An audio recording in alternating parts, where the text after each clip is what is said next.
रात के करीब 2 बजे थे। पूरा गांव गहरी नींद में सो रहा था, लेकिन एक घर में कोई जाग रहा था। वो था राहुल।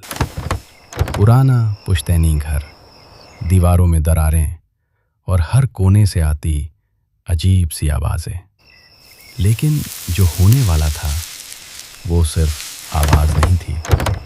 अचानक ठक ठक ठक, राहुल चौंक गया। इस वक्त कौन हो सकता है? वो धीरे धीरे दरवाजे के पास गया और पूछा, कौन है? कोई जवाब नहीं। उसने दरवाज़ा खोला। बाहर कोई नहीं था, बस ठंडी हवा का झोंका। राहुल ने दरवाज़ा बंद किया और खुद को समझाया, शायद हवा होगी। लेकिन तभी ठक ठक ठक, इस बार आवाज़ और तेज थी। अब राहुल को डर लगने लगा। वो दरवाजे के पास गया, लेकिन इस बार उसने दरवाज़ा नहीं खोला। वो नीचे झुका और दरवाजे की दरार से बाहर देखा, और जो उसने देखा उसका खून जम गया। बाहर किसी के पैर थे, लेकिन वो पैर उल्टे थे, एड़ी आगे, उंगलियां पीछे। तभी दरवाजे के उस पार से आवाज आई, राहुल, दरवाजा खोलो।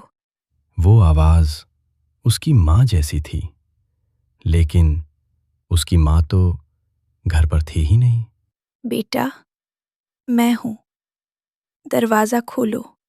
अब आवाज रोने लगी थी। अचानक दरवाजे के नीचे से काली लंबी उंगलियां अंदर आने लगी। राहुल चीख पड़ा। तभी उसका फोन बजा। उसकी माँ का कॉल था। बेटा, अगर रात को कोई दरवाजा खटखटाए तो मत खोलना। क्यों? क्योंकि इस घर में एक औरत की आत्मा है जो हर रात किसी को अपना बेटा बनाने आती है।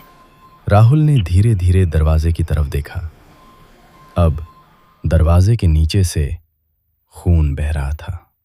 तुमने दरवाजा नहीं खोला, अब मैं खुद आ रही हूं। दरवाजा अपने आप खुल गया और वहां एक औरत खड़ी थी। उसका चेहरा जला हुआ, आंखें काली और मुस्कान बेहद डरावनी। अब तुम मेरे बेटे हो। अगली सुबह गांव वालों ने देखा, घर का दरवाजा खुला था। अंदर सब कुछ बिखरा हुआ था, लेकिन राहुल कहीं नहीं था। बस दीवार पर लिखा था, मां, मैं आ गया। दी एंड।